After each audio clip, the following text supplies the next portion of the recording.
Welcome to the Motherhood Alliance podcast, the podcast dedicated to empowering moms and families on their health and wellness journey. I'm Brittany Suttner. And I'm Andrea Rinkus. Together, we're here to explore holistic approaches that go beyond conventional medicine.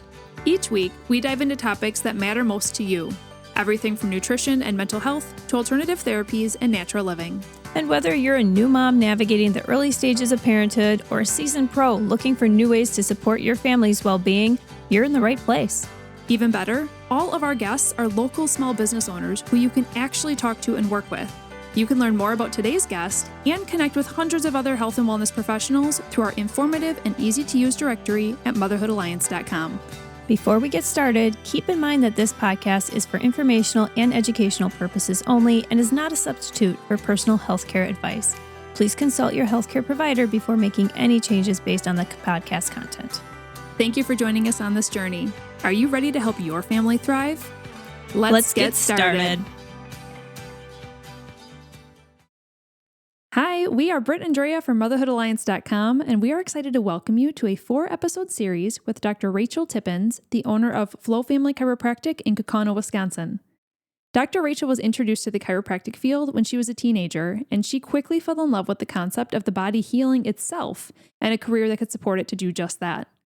Fast forward to today, and Dr. Rachel now owns a laughter-filled and kid-friendly practice that specializes in pediatric and perinatal care. She says that her biggest passion is to empower pregnant moms through their perinatal journey, as well as supporting families in the postpartum transition and seeing them flourish when their bodies are functioning optimally. In our first 2 episodes together, our conversations answer some of your most common questions for chiropractors as we discuss Chiropractic 101, myths, facts, and everything in between in episode 1, and aligning your mind and body, the anti-stress power of chiropractic care in episode 2. In our 3rd and 4th episodes together, we dive into the more specific topics of like how chiropractic can help your kids thrive and how chiropractic can be a huge supporter for women before, during, and after pregnancy. With that said, even if you don't have kids or are not in the childbearing years, we bet you know someone who is. So please share these episodes with them. Dr. Rachel is such a fun person, and she brings so much of her natural joy, energy, and passion to these episodes. Let's dive into today's conversation. Hey everybody, welcome back to episode 2 with Rachel. We're excited to have you back, Rachel. I'm excited to be back. Today we're going to be talking about stress and how it relates to chiropractic care. I know you mentioned stress in episode 1, so we wanted to have an entire episode dedicated to this. Yeah. So I think my obvious first question is, everybody's stressed out. Yep. So how does it affect the nervous system, and what does it have to do with chiropractic? Okay. Yep. That's a great one. And you're 100% right. I mean, stress is more rampant in our society these days than ever before. And we're going to dive deep into like different forms of stress. But stress basically is like anything that creates a like protection response within our body. So we can have good stress and we can have bad stress, and too much good stress can be a bad stress. And there's a whole different, that it all kind of goes in different routes. But when we encounter different stimuli that create this like stress response within our body, it ends up stimulating and activating what's called our sympathetic nervous system. And our sympathetic nervous system is our body's protection response. That's our body's like go, go, go, go, go mode. That's our like fight or flight state, as like what we learned it as like 8th grade biology. Offsetting from that. So we have 2 different like sides of our nervous system and 2 different ways that our nervous system is functioning. The opposite of that is our parasympathetic nervous system. And that's our body's like calming, restorative mode. That's our like safety response. And that's our body's like response that enhances like immune function and digestion and proper hormone control and all that kind of stuff. So when we encounter all these different things that are activating this fight or flight response and that are activating the sympathetic nervous system, it creates like more of this heightened like response in our body. And initially, like that's an important thing. Like we need to have that. That's like back in caveman days, if you were being chased by a tiger or a lion, like you need to be able to figure out like, how do I get away from this? How do I protect myself? But when that happens for prolonged periods of time and that fight or flight response is activated for long periods of time, it ends up causing a lot more like disruption and dysfunction within our bodies. So chiropractic chiropractic comes into play by working on balancing the two sides of our nervous system and really activating more of this parasympathetic nervous system to help cut down this fight or flight response in the sympathetic state. Yeah. And we talked about, and you just said, like, there's different types of stress, because a lot of people think, oh, like I'm stressed out at work or whatever. Yeah. Yep. That's true. But there's probably a lot more different kinds of stress than just that. Yeah. Yep. So in my office, we talk about like 4 main like categories of stress. So we talk about physical stress, chemical stress, mental and emotional stress, and then technological stress, because it's the 21st century. Yeah. So when we talk about physical stress, we kind of talk about macro traumas and micro traumas. So macro traumas are the big things like the snowboarding accident and the football injury and the car accident. And like, boom, in that moment, it was a big physical impact. Birth, another good one. Talk about that one a lot. Yeah. Then we've got the micro traumas, which are the little things that repetitively, like over time, they build up one day at a time. Maybe not that big of a deal, but when it happens over and over again, it takes a big toll. So we were talking about snowboarding a little bit before, that rotational movement, like, okay, maybe like for one day, not a big deal, or like a couple runs. But when you do that, like repetitively and weekend to weekend over and over again, it builds up a lot. So, yep. Yeah. So before we move on to the other types of stress, I actually do have a question related to that, which is what we were talking about ahead of time. Yep. What are your thoughts on like impact sports as a chiropractor, or snowboarding or wakeboarding, just because your spine is twisted and then you're also adding impact to it? So what are your thoughts on sports in general, like those harder ones on the body? Yep. I kind of go back and forth on different things like that. So because I am such a firm believer that our bodies are like wonderful, capable beings, and we can do hard things, and we should be able to do hard things. We just then have to take care of our bodies while we're doing hard things. So you have to make sure that you have the proper strength and that you have the proper stability to do these things, and that you're taking proper like recovery and rehab care of your body when those things happen. However, there are certain things, obviously, like, I mean, we all know about football and like brain injuries and stuff like that. Like, that's a tough one. When my kid one day wants to play football, like that's going to be a hard one. And you, from a chiropractor perspective, you just get adjusted all the time, adjustments every single day. And a lot of like PT, red light therapy, all the big things to really help with recovery process and injury prevention, that kind of stuff.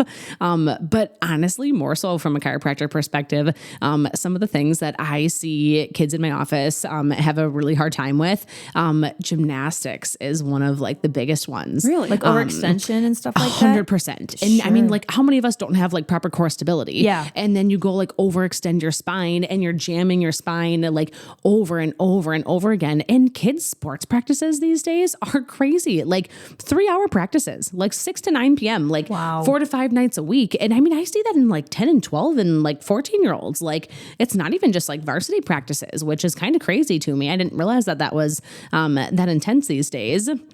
But it's just that repetitive, like overextension, that repetitive rotation patterns, things like that put so much pressure and stress on our bodies.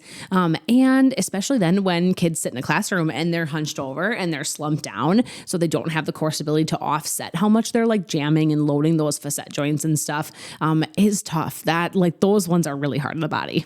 Yeah. So from what you're saying and from my background too, I would say like, it's better to be a multi-sport athlete. So you're always kind of going in different directions. You're moving your body in different ways, right? Yep. And then obviously like the prep work too. Like you should be strengthening your core. You should be intentional about strength training and resistance training and recovery techniques and all that other stuff. So 100%. If you're going to be in sports or if you're going to be doing activities, you shouldn't be thinking just like a weekend warrior, like that, 35-year-old dad that thinks he can still snowboard or whatever and he hasn't strengthened trained or whatever. Yes.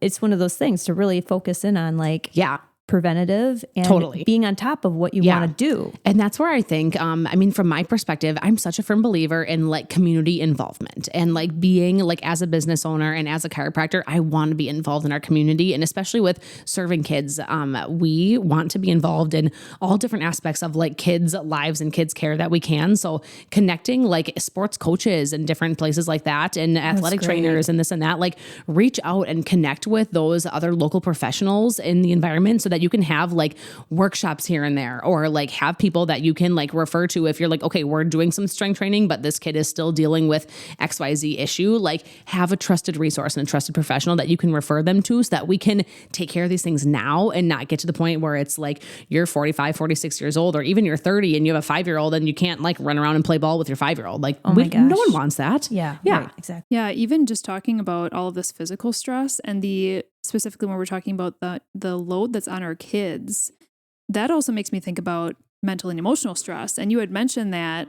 So how does chiropractic help with emotional stress? Because obviously anxiety and depression are at a all-time high as well. So can you walk us through that? Yep. So a big part of it is just how much our world and the pressure in our world is activating more of that fight or flight response. So that sympathetic nervous system doesn't just get activated by too much physical stress or too much chemical stress or technology. It can also be just overload of like toxins in our world, an overload of like the chemical side of things, and overload of like just the mental and emotional pressure that's put on kids of like, okay, you go to school from this time to this time, and then you leave and you have a 5 hour, like 2 to 3 hour sports practice. You're in the, like so you have practice from like 3 to 5 or 3 to 6. And then a lot of families, like then you're on the go, and then maybe you have to go to religion class after that. And so you like run through the drive-through in between, and then there's more chemical stress there. And then now you suddenly have to go home and still do homework at night and prepare for tests. And then like kids are changing and developing so much, and like having relationship changes with friends and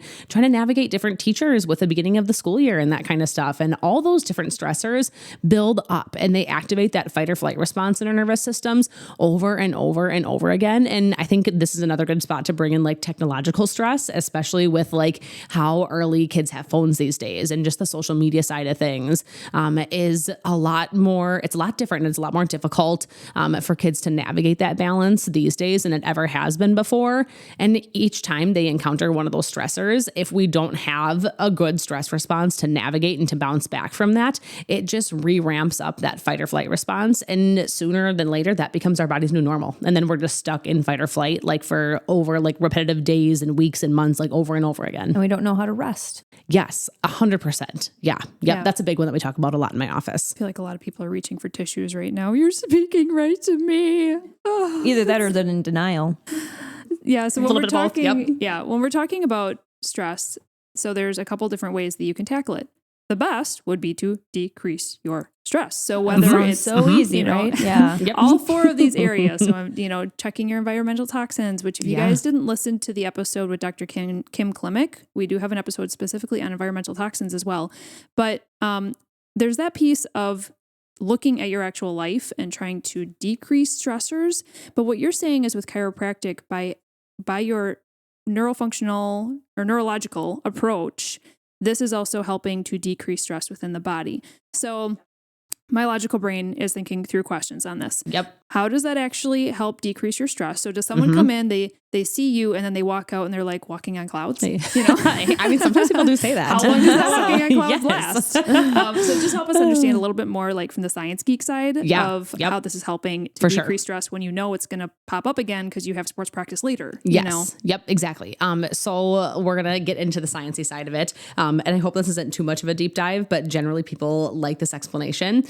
So what happens is that I like this little analogy, and I know there's not video to this, but I'm still going to do it. So I use my hand in a fist here, and my thumb is tucked on the inside, fingers in front, and then I get my arm to the side here. So my arm kind of represents the spinal cord, and the spinal cord is getting information from all different parts of our body. They're sending signals through the nerves into the spinal cord, and all that information goes up the spinal cord into the brain. If that information stimulates a part of our limbic system, and your limbic system is your emotional center, if it stimulates the parts of the limbic system that control negative emotions, so fear, grief, anxiety, overwhelm, anger, sadness, any of that kind of stuff, it actually then shuts off the part of the brain in the front that's called our prefrontal cortex. And that prefrontal cortex, like we talked about in the last episode, is what controls everything that makes us who we are. And it's the biggest part of the brain that controls all of our executive functions. So our rationale, decision-making, critical thinking skills, all that kind of stuff, and a big part of our emotional regulation. So when all those negative emotions are ramped up and there are multiple things that are causing more anxiety and more fear and more overwhelm in kids and just overstimulation, we lose that rational capability. And so what we talked about in the last episode is that with chiropractic adjustments, there's been research that has shown that when we adjust the spine and we send an impulse into the body, the biggest part of the brain that's stimulated and lights up there is the prefrontal cortex. So by stimulating and bringing that prefrontal cortex back online, we can help shut down those negative emotions so those aren't overriding that response. And then we can help bring back that calming parasympathetic state because we're shutting down that fight or flight response in our bodies. And to clarify, it's not just about kids, it's about everybody. Yeah, like this 100%. We're talking about adults here too. Yep. Oh my gosh, 100%. Yeah, absolutely. Yep, exactly. So does that mean that if you have high stress, which I know we can argue, everybody does, but let's just say there's some people who have a less stressful lifestyle and there's people who have a high stress lifestyle. Or at least better managed, maybe. Yeah. Fair. But the people who are feeling more stressed out, does that mean they should, in the way that you're talking, they should see a chiropractor more often, or they could benefit by seeing one more often than someone who has a lower stress lifestyle? Yep. I mean, I pretty much would agree. Obviously, everyone's situation is unique and different. And I think that there are chiropractic, we talk about is the foundation of this, because if your nervous system isn't communicating with your body properly and your nerves aren't able to communicate as effectively as they can with your body, and your nervous system can't do this regulation back and forth between fight or flight and rest and digest,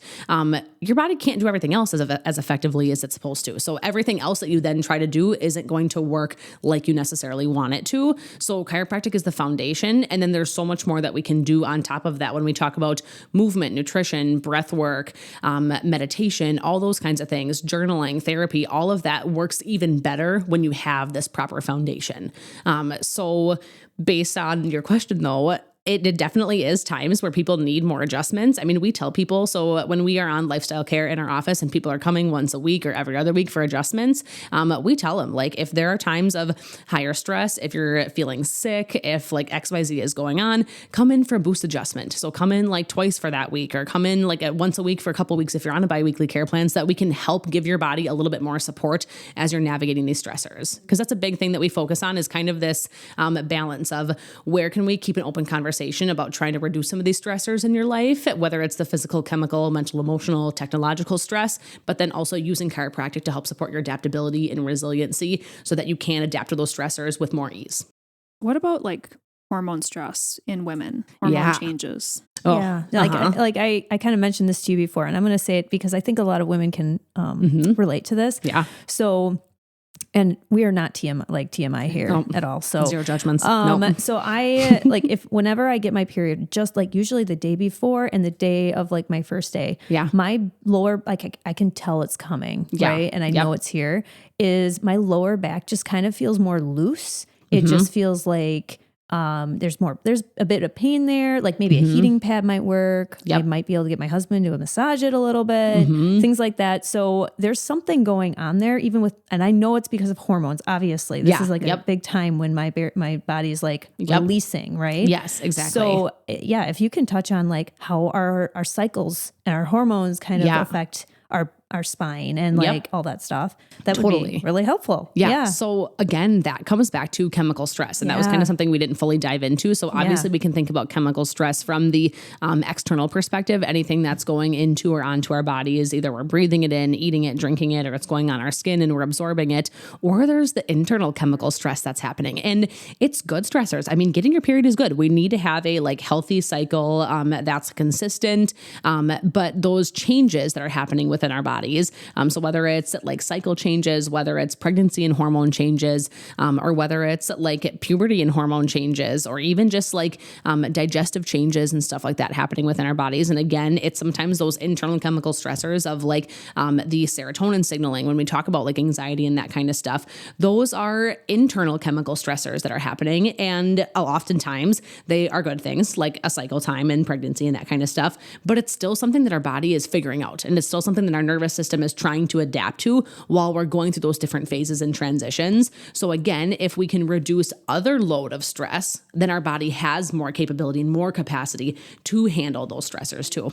Yeah. So does that make sense? Yeah, it does. And it's one of those things too, like if I was in excruciating pain, obviously being in pain is not normal. It shouldn't be normal. So if you're in pain, or if you're hurting, or, if you have painful periods or really heavy periods, those things should be looked at because like you said, a lot of it could be A lot of it could be hormones. Yeah. Why are your hormones like making your body react this way? Chemical reactions, environmental toxins. There's so many different things. Totally. So that's why chiropractic can be really helpful. With And a really good that. base foundation to look at some of that stuff. Yeah, for sure. So I feel like we need to end this episode with Rachel's hot tips for decreasing stress. So we talked about how chiropractic can help, but also like actually decreasing stress within your life. What are your hot tips for us? So obviously I will always say that chiropractic is a foundation, and getting adjusted to keep your nervous system as adaptable as possible is number one. But then lifestyle factors and just general lifestyle factors, I think, are a big one. I am a firm believer in the whole phrase of like, you can't out supplement like a poor diet. Is like such a big one. That's a good example. You can't red light therapy your way out of like using Bath and Body Works, shampoo, conditioner, candles, yada, yada, all the things. So really looking at your lifestyle factors, I think is a really good baseline there. Focusing on like whole food diet, trying to reduce all those extra like chemicals, pesticides, that kind of stuff, is a big one. And then sleep. The three biggest things I talk about when we go through a new patient exam at my office. We talk about everything that's going on, current stuff, past stuff, whatever. And then the three things I like to end on are stress, sleep, and nutrition, because those are the three baselines of how our body is adapting on a consistent basis. So especially as women, we need closer to 9 hours of sleep. So, and the earlier we can get to sleep in the night, the better it is for our bodies, because when you go to sleep at like the hours that you get before midnight, you're more likely to get deep sleep, which is more of our restorative sleep.